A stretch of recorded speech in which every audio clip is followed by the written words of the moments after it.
السلام عليكم ورحمة الله وبركاته. ازيكم عاملين ايه؟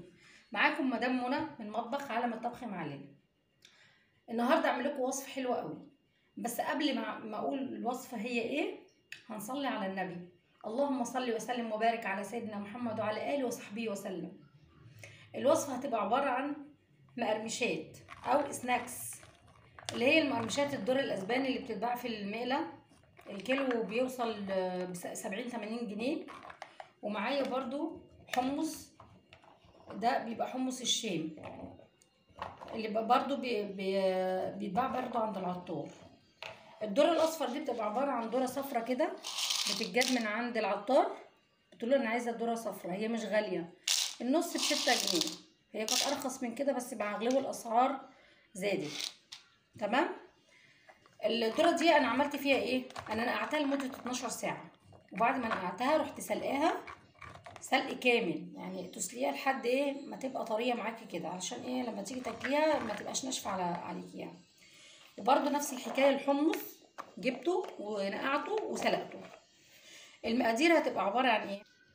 والتوابل اللي معايا هتكون عباره عن كركم، بابريكا، دي توابل جبنه اللي هي طعم الجبنه بتاعت الفشار دي بتتحط على الفشار، توم بودره، شويه فلفل اسود، شويه كمون، شويه ملح.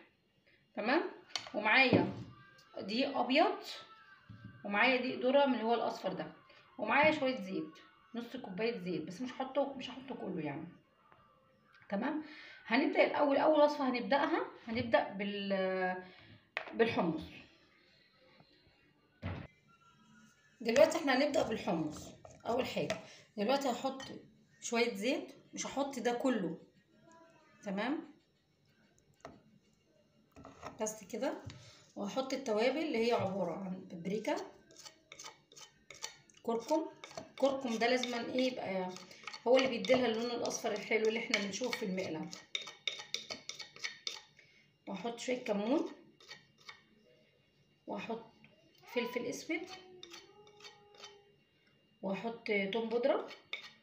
لكن الطعم دوت انا مش هحطه دلوقتي، الطعم دوت هيتحط بعد ما اعمله احطه في الفرن ويطلع. تمام. واحط شويه ملح، لان مش هحط كتير ملح، لان انا حاطه وانا بسلق الحمص انا حاطه له ملح، فهحط شويه صغيره. هقلب ده كله عشان يشرب من التوابل كلها.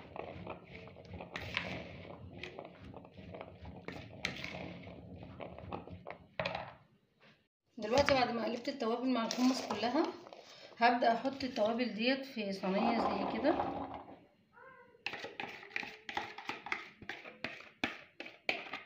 تمام. وهفردها بالشكل دوت. اهم حاجة ان هي تبقى مفرفطة كده ومفرودة، يعني ما تحطيش حاجة فوق حاجة. دلوقتي كده تمام. هبدأ احط الصينية ديت في الفرن على درجة حرارة عالية، وهوريهولكوا بعد ما يتعمل. دلوقتي قبل الحمص ما يتحمص في الفرن هنبتدي نعمل الذرة اللي هو الاسباني. تمام. هحط التوابل اللي هي برضو كمون، بابريكا، كركم، فلفل اسود، توم بودره. وبرضو الطعم هنسيبه للاخر. وبرضو شويه زيت.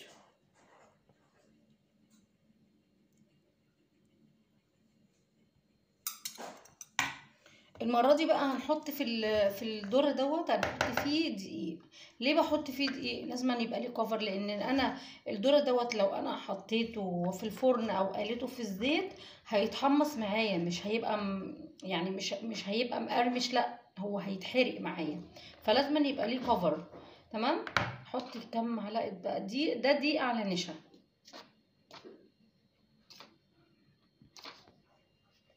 3 معالق دقيق على نشا ابيض، و4 معالق دقيق ذره. الذره بيبقى اكتر، الذره الاصفر. هنقلبه بقى بالشكل دوت.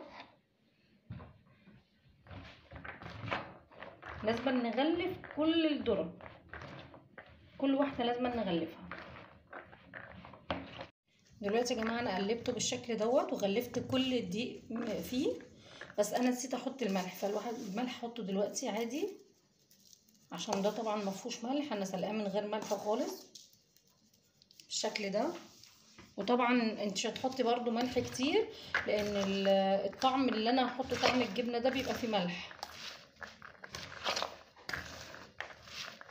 هيبقى بالشكل ده. شايفين الشكل بقى عامل ازاي؟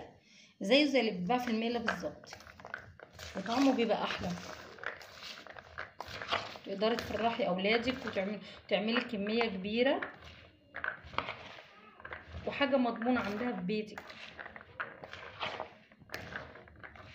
الحاجه دي بتبقى في الشتاء حلوه قوي وبعدين مغذيه. تمام كده. دلوقتي انا هاخد الكميه اللي انا هعملها ديت هقسمها على مرتين. هعمل مره هقليه في الزيت ومره هعمله في الفرن. تمام. بس قبل ما احطه في الصينيه هجيب الكميه ديت، يعني هاخد منها كده ولازم انزل الدقيق منها، عشان انا لو حطيتها بالدقيق كده الدقيق هيبوظ الزيت وهيتحرق. لازم انخل الدقيق اللي هو فيه كله عشان اقدر اقليه في الزيت بالشكل ده.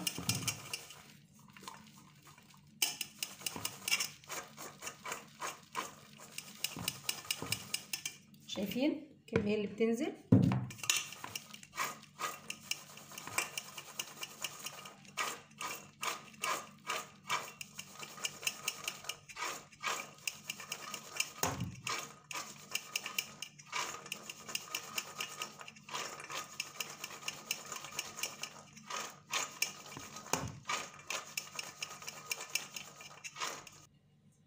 بالشكل ده. انا نزلت كل الدقيق اللي فيه. هبتدي احط الكميه دي في الصينيه وبرده ابعدهم عن بعض.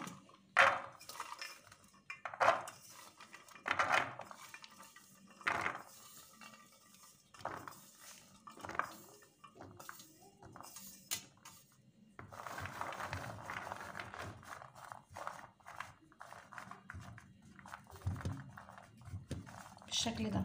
هحط الصينيه دي في الفرن وارجع لكم تاني. دلوقتي انا حطيت الجزء الاولاني في الفرن، هبدا اعمل الجزء التاني اللي هحطه في الزيت. تمام كده. انا نزلت كل الدقيق اللي فيه. دلوقتي انا هجيب طاسه على الزيت، طاسه على البوتاجاز، احط فيها الزيت واسخنه وابدا احط الذره ده، بس مش كتير.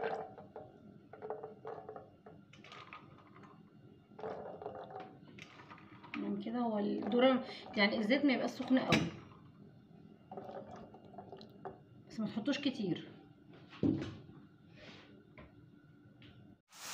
شايفين؟ لازم تقلبي فيها كده دايما، يعني ما تسيبهاش عشان ما يتحرقش.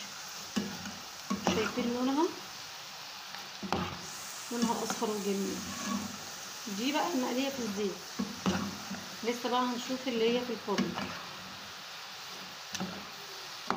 ودي نهايه ما المقرمشات خلاص اتحمرت في الفرن واتقلت في الزيت. دي اللي انا حطيتها في الفرن اللي هو حمص الشام. شايفين شكله وطعمه حلو قوي. هبتدي بقى ان انا احط عليه الطعم بعد ما خرج من الفرن، بس يستحسن ان انت تحطي الطعم ده وبعد ما يخرج من الفرن على طول وهو سخن عشان يشربه. وده الذره اللي هو اتحمر في الزيت، بس هو يعني ايه، يعني اتحمر زياده مني، بس الصراحه يعني طعمه حلو قوي ومقرمش قوي. وده اللي في الفرن. الحاجات اللي هي في الفرن ديت تنفع اللي هم عاملين دايت، يعني ما مش شاربه زيت ولا في اي حاجه، ومفيده. يعني الحمص مفيد والذره مفيد. بس انا الصراحه انا عجبني قوي يعني اللي مقلي في الزيت. يعني الصراحه القرمشه حلوه قوي وطعمه حلو قوي. يعني يا ريت تسمعوه كده. سامعين قرمشته؟ حلوه جدا وطعمه خرافه. يا ريت تجربوه.